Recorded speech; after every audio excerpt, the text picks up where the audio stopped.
Let's start with this poll by J.L. Parker that shows that almost 9 out of 10 of Britons do not support Keir Starmer's recognition of Palestine without conditions. Same poll shows a majority specifically think that the hostages should have been released first. That should have happened first. That does seem to be the thorn in all of this, doesn't it, the hostages? Well, look, what he's doing is not going to make it more likely those hostages are released because he's lost a bargaining chip. And we know there was a very pointed statement by Hamas saying the declaration of Palestinian state will be, what was the word they used? A bonus from October the 7th. They linked it directly to the October 7th massacre. So is Starmer, by giving recognition, acknowledging the power and ferocity of that appalling Hamas October 7th attack? The families of the hostages say yes. No, he's not. And he specifically made clear, because there are conditions, for that poll, conditions are there, that Hamas would have no role in a future Palestinian How government. does he stop that? How does he stop that? In with our Commonwealth allies, Canada and Australia, also the UK, that's 3 of the Five Eyes global intelligence system members, joining the 3/4 of the rest of the world that recognises a Palestinian state. There's a debt of honour, but there's also a recognition that this isn't about Hamas, this is about Palestinians. And it is Palestinians in Gaza who have been slaughtered, in the suffering settler violence in the illegally occupied West Bank. And there are huge protests in Israel against Netanyahu for, look, he tried to assassinate the Hamas negotiators for a ceasefire. In that attack on Qatar. It's ceasefires that have got the hostages free. Should never have been taken. The pogrom was evil 2 years ago. Hamas is a terror organisation. But we've been daily reading reports and watching the slaughter of Palestinians who are not Hamas. But Andrew raises an interesting point. If the government says, we are clear, Hamas can have no role in Palestine's future, they are a barbaric terrorist organisation who oppose the very idea of 2 states, they must release the hostages, relinquish any hold on Gaza. Hamas are not the Palestinian people. But then Channel 4 News are reporting on the question of elections next year and polls showing that Hamas would win elections. How does the government square that circle? Well, if we get to this stage where there are elections, and let's not forget that in the most extreme reactionary government in Israel's history, there are members who oppose any 2-state solution, any Palestine between the river and the sea, to use a slogan.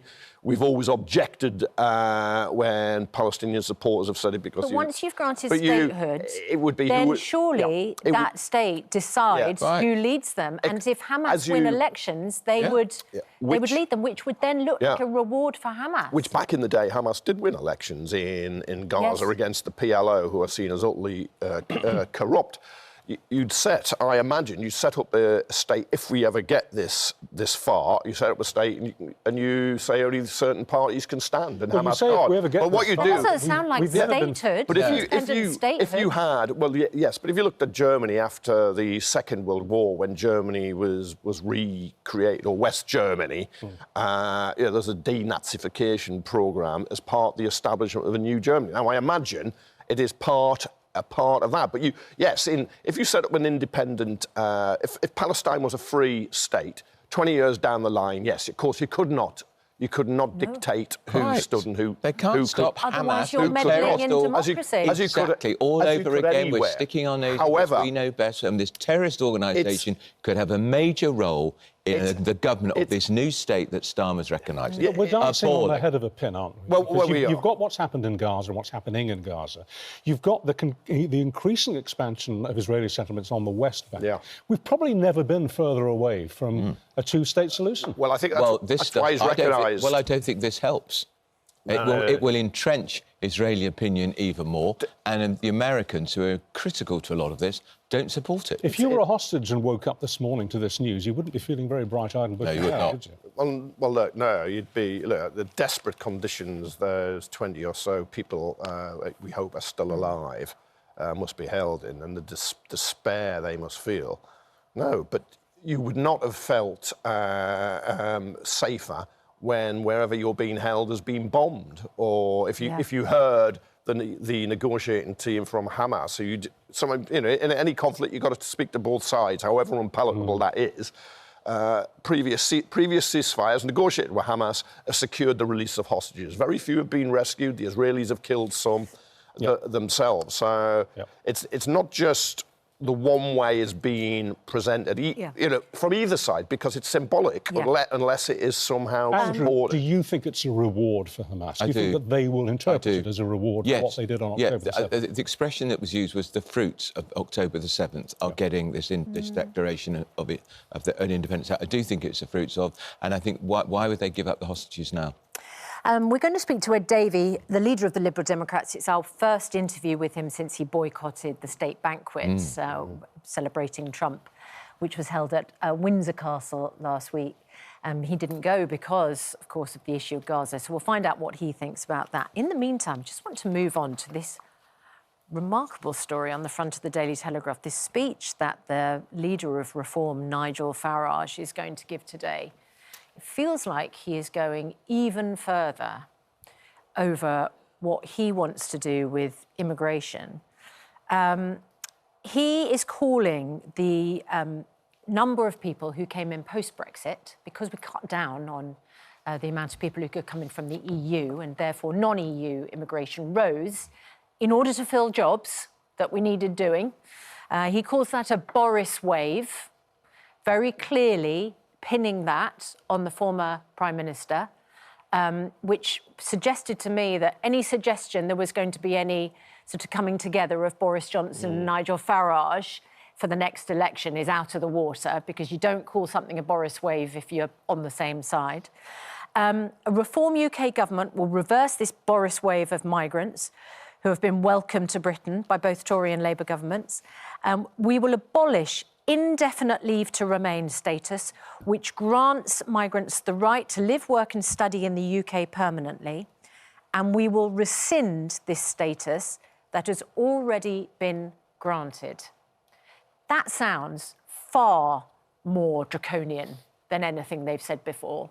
Do you think, Kevin? It was 600,000 people he was going to remove last time he said it, and he'd only months earlier had said that was totally impractical, he wouldn't make it. He's been dragged further and further to the right, he's been dragged further and further into racism, and he's going to fracture and divide communities. Is he going to be really ripping families apart? No, I mean, look... People who have been given the right to settle and indefinite leave to remain are now going to be told, nope, that's all gone. Live and work, have children. They're going to be tested, aren't they? They're going to be tested on the quality of their English and the amount of money that they... whether he's targeting people who don't speak English, who do low-paid work, which isn't skilled. Imagine if we did that to Brits who've gone to, I don't know, Spain, for instance, and tested them on their level of Spanish. I mean, it just wouldn't work the other way around. No. If he said he was going to give people more help to learn English where they don't, then I in order to promote integration. Yeah, but he's promoting so many myths. The biggest number of people coming into the UK are students. And the second number, and they come to work, are carers. Yeah. I mean, does he really want to hammer Britain? I think he's getting people really worked up in a frenzy, and he's doing it very deliberate. He's very manipulative. He's very calculating. He's very cynical, and he's become very poisonous. He's trying to say he wants to stop this impression that if you come to Britain, you just come for good. You never, and I mean, indefinitely to stay. He's just trying to say we want to sign above Great Britain, UK, saying it's different now for migrants. You're not going to find it easy. It's not going to be straightforward. And if you're not doing a good and worthy job, you're out. If he wants to change the impression, he could start telling the truth and how you have to pay to use the NHS. You have to pay a fee. If you're going to take citizenship, you have to pay a fee. That people who do become citizens, they have to pass tests. A lot of us who were born here, it can trace our families back a long way, would struggle to pass. I have to say, when I read this yesterday, that people who have been granted permanent residency could find themselves being told to leave because they don't speak English well enough and they don't earn enough money. I thought, well, the courts are going to stop that. The courts are simply going to step in. If you think what's happened so far in terms of intervention from the judiciary is annoying, this is going to and that's probably a fight he wants. Who governs Britain? Yeah. Parliament or the courts? Well, the courts have been intervening more and more, I would say. Exactly. But the courts enforce the law. If he somehow change the law. If he got a majority, he could change the law. Yeah. I mean, if he wants, he can pass a law saying all first newborn will be killed, as back in biblical times. Look, if he changes the law, he'll face opposition and unrest. If we're going to be accusing people of scaremongering and prejudice, we probably shouldn't get into. I was showing how you can if you change the law, you can have an elective dictatorship. Yeah, but I mean, and that he wants to be an elective dictator. Let's not plant the idea that he's going to do a law that would do something so outrageous as to encourage. I think what he is, and persecution beyond what some migrants will currently be feeling. Hang on, not just migrants, just people like me, normal, decent people, will think this is utterly outrageous what you are proposing now, and utterly toxic. Andrew, the reason that Nigel Farage is doubling down on this is because he sees it as the weak spot in this government. Yes. And he sees, I mean, presumably he looks at the Tommy Robinson rally and thinks that this is fertile ground. But we do run a huge risk of creating a hostile environment for people living here already in this country, legally contributing, perhaps unable to contribute. But does he not acknowledge the risks of speeches like this? But I say again, I think this is about a deterrent. This is all about adding to a deterrent that Britain is not going to be a soft touch, which I think it is for migrants. And I wonder how many of these migrants people... are here perfectly legally and they've gone through processes which are entirely legal. And I wonder how many of those will, in fact, be deported. But it's the mood music, it's the language he's using. He's saying it's over. We're not having all these people crossing the channel. They're going to be... It's nothing to do with people crossing the channel. And we're it's nothing to do with asylum seekers. It's nothing to do with illegitimate claims. It's all to do with legal migration. But he's also going to say we will cut legal migration. It's not about... He's going to cut legal migration because it's too high. Speaking of interpreting language, can we talk about Andrew and Fergie? I mean, we've seen in the last 2 or 3 weeks pretty persuasive evidence that Prince Andrew did stay in touch with Jeffrey Epstein after he'd sworn that he'd completely cut off all contact. Actually, he stayed in touch. And yesterday we saw pretty well-sourced allegations in at least 2 newspapers that his wife, that Sarah Ferguson, despite giving a mea culpa interview to the media a few years ago, saying that she bitterly regretted her relationship with Jeffrey Epstein and she would never break bread with him, speak to him, phone him, whatever again, never contact him again, within just a few weeks, was sending a message saying, I didn't really mean it. Called him a supreme friend. You're a supreme friend. Oh, and I didn't actually call you a paedophile. It was excruciating. It was excruciating. And the defence at the time was that she sent these emails. She only sent she gave the interview because she was worried about her career as a publisher of children's books. Writer, So if she dumps on Epstein in public, but then to go behind the scenes privately, weeks later, saying, I still adore you. And there is now a suggestion, and it wasn't just £10,000 or £11,000 Epstein gave her. It was potentially hundreds of thousands of pounds. There's a lot more to come out of the wash. Do we think then, based on that, based on the very frosty reception that the Prince Andrew got at the state funeral last week, that they won't be going to the family house for Christmas? I suspect this has made it much more likely because she was very pointedly there at Christmas. I still think he might be because he is a member of the family. She's not married to him anymore. But she's trying to play her way back in or worm her way, depending how you want to see it. But when you discover all this, there's kind of a terrible hypocrisy in it. Like you're publicly expressing great regret, then privately you're sucking up to it. Now, it did for Peter Manson, our man in Washington. I'm not sure what she's what positions that she has, she could lose. And there's been a lot of sympathy for her recently over breast cancer and a campaign and so on. But you think, ooh, this is pretty gruesome, just what we know about her friendship. The 2 words on social media yesterday were to and faced. Yeah. Although she has, a spokesperson for the Duchess has explained that position, the two-faced, as you describe it, position. The Duchess has spoken of her regret about her association with Epstein many years ago. Her first thoughts are with his victims. Like many people, she was taken in by his lies. As soon as she was aware of the extent of the allegations against him, she not only cut off contact, but condemned him publicly to the extent that he then threatened to sue her for defamation for associating him with paedophilia. And that's when she wrote to him and said, I didn't mean it. She does not resile from anything she said then. The email was sent in the context of advice the Duchess was given to try to assuage Epstein and his Sorry, excuse me. If she doesn't resile from what she said then, who's surprised by that? He's dead. He can't sue her anymore. So she can repeat the allegations that she made against him. Well, they're not even allegations, they're truths about his character and his behaviour, without fear of any legal action, because he's dead. So, of course, she doesn't resolve from it. But also difficult for a convicted paedophile to sue someone who's called him a paedophile. Yeah, well, it's tawdry and it's sordid. Yeah. They should never have taken money, but it's because he could give them a lifestyle, couldn't he? I mean, that was it. He was a billionaire. Would they have wanted to keep in touch and defend him if he wasn't a billionaire? I suspect not. The same with Mandelson, the same with Andrew, same with Sarah Ferguson. They were all getting a wonderfully opulent lifestyle from somebody. First attracted you to the multi-billionaire Jeffrey. Yeah, I mean, it really is horrible. It's kind of sickening. Isn't it just? Right, what about this story? That the King has made it absolutely clear that Prince Harry, Duke of Sussex, cannot be a half-in, half-out member of the royal family. So, of course, we've seen this rapprochement, haven't we, with Prince Harry and the King, and but he's not going to be permitted to join the royal family in any official public role. This is because, of course, the late Queen said there can't be half in, half out. You can't have these commercial ventures and represent the royal family. The Mail on Sunday, Andrew, claimed the Duke might take part in more public events in Britain outside of the royal family. But the source is reported to have added Harry's visit to the UK was not about trying to show up or compete with his brother. In fact, the opposite.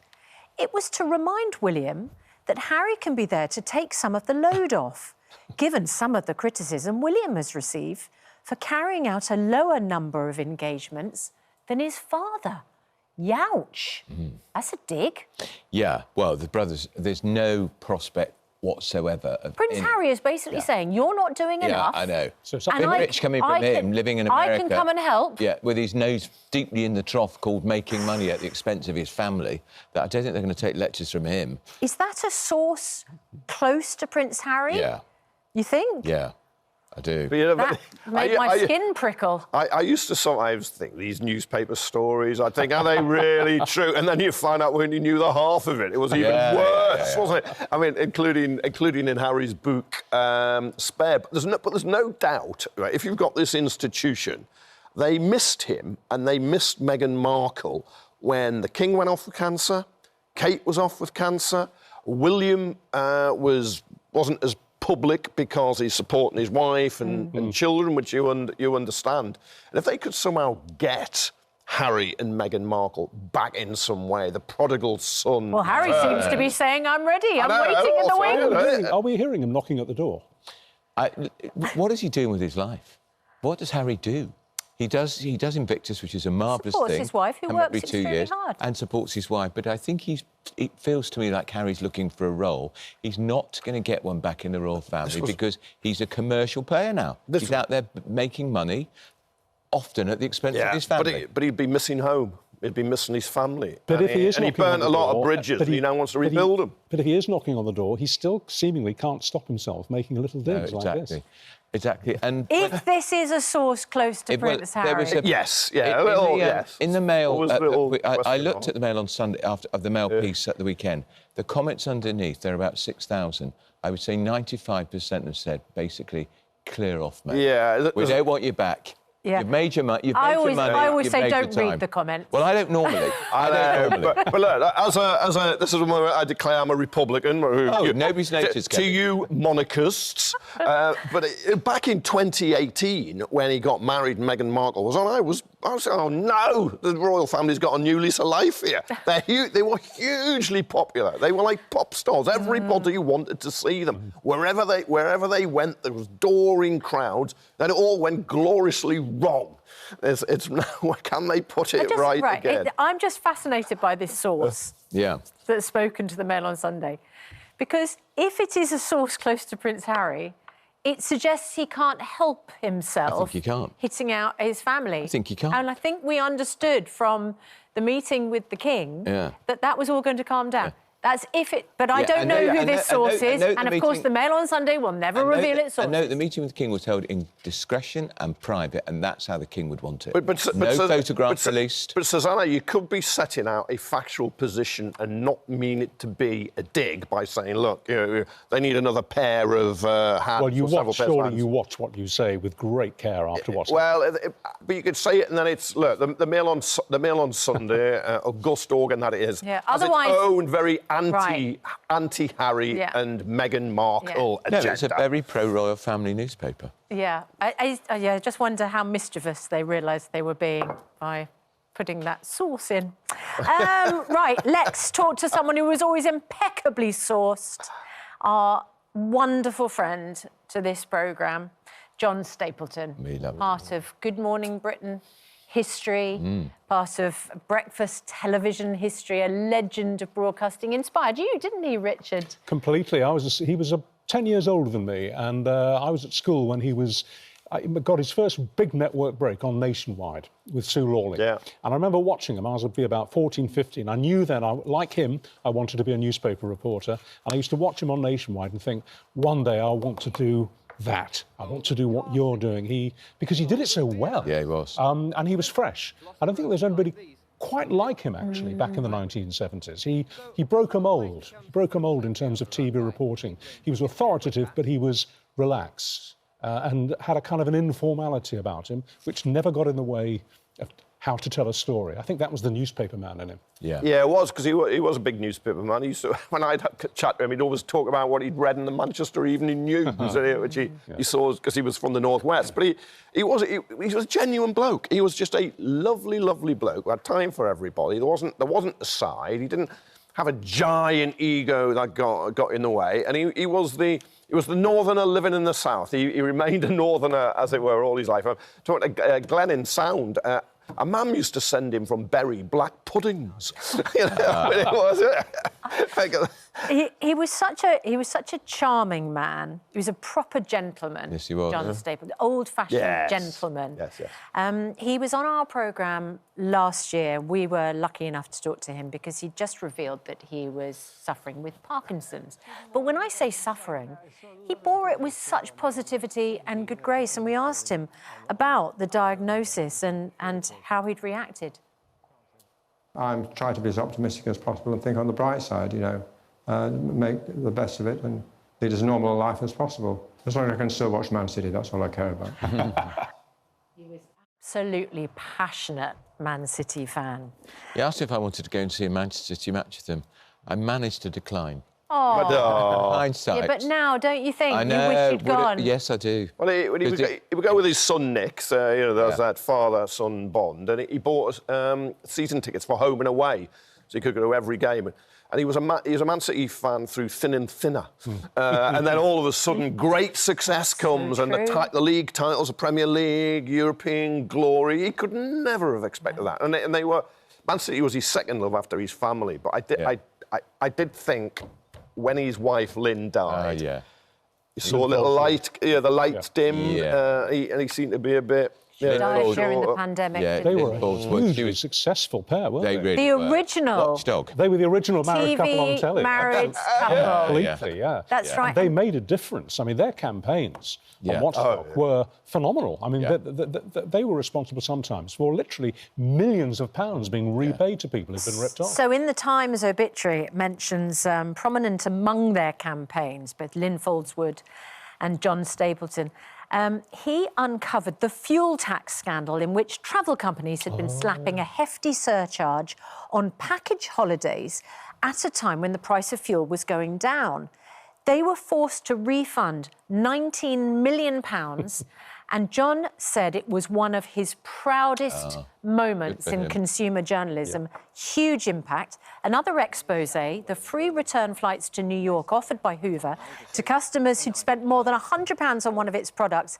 Take-up exceeded expectations, and the company had reneged on that deal. But Watchdog broke the story, and Hoover was forced to provide the flights at the cost of £40 million.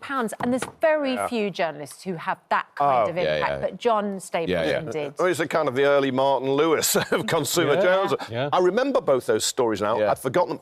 I didn't know John was responsible in breaking them and getting those scandals corrected. Hoover lost their job. Yeah. And quite right too. So many people getting in touch. My condolences to all who knew. John says Leslie reunited with his beloved wife, Lynn. DCT, I always enjoyed John's respectful and knowledgeable presenting style. I once encountered him at a City match and he was a thoroughly nice chap. Dr. Roberts says, a true journalist who I grew up with via TV-AM and GMTV, fearless yet balanced, warm yet incisive, an ethical broadcaster to the end. What a legacy. And we just saw a glimpse in that section of the interview that we ran here last October of his philosophical attitude to life and death. I bumped into him a few weeks after we did that interview in the corridor. I think he'd come in to talk to Lorraine, actually. And we got chatting outside, and I said, well, how are you? How are you? And I never forgot what he said, and he said it to other people as well. I read the quote yesterday. He said, look, he said, I've had a fantastic life. He said, I've had a wonderful life. He said, I can't complain. And what a wonderful overarching grip on the realities of life and death. And the glass was always half full, never half empty. And he was a genuine. But I think being such a genuine, lovely bloke is what made him a great broadcaster. Rather than being a great broadcaster, made him a lovely, genuine bloke. It was so true. It was him. He was authentic. Well, he worked quite closely with Lorraine, and she'll be coming in later this morning to remember him from her perspective. Thank you both very much indeed.